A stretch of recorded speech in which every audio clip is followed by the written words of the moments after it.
there is a freedom of polio vaccines, for instance, going in. I'm not going to speculate too deeply, but the reality is, how is it that these polio vaccines, which are part of the global WHO agenda and whatever else, they're allowed to get through, but they're not allowing other basic food, etc., to go through? There's something very suspicious there, and the notion of kind of biological warfare sort of isn't too far-fetched with the kind of genocidal crazies that you've got in here. I would urge the authorities in Palestine to be careful while these distractions of ceasefire are going on. Don't let these people come in and start injecting your children with polio and other vaccines which you don't know what on earth they put inside there, and whether it's another way of ethnic cleansing and genociding the Palestinians. Anywhere the U.S. rears its head, death, misery, and destruction follows. And he's exactly right to have suspicion towards any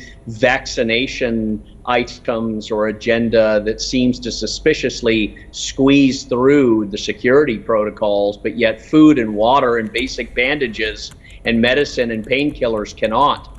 I would be very, very suspicious that this is not a biological warfare wolf in sheep's clothing. We know Netanyahu and his Zionist lunatic regime have had an agenda of creating biological epidemics and catastrophes in Gaza as a accelerator of war, as a weapon of war, and it is a biological warfare tactic.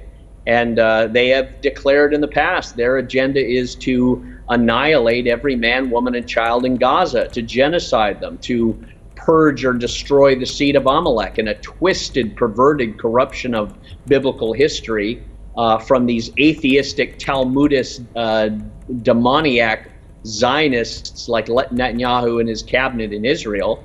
We know what their agenda is. We know because they said it with their own words. So really, we're witnessing a catastrophe beyond anything time has ever reported before. It is absolutely necessary for the international community and the world to act, because the United States will never act. It is a puppet. It is controlled by Netanyahu. Biden is a demented old man who can't remember his name. Kamala Harris is a cackling lunatic who doesn't know what planet she's on. And sadly, Donald Trump has had too many Zionists around him to really understand the situation.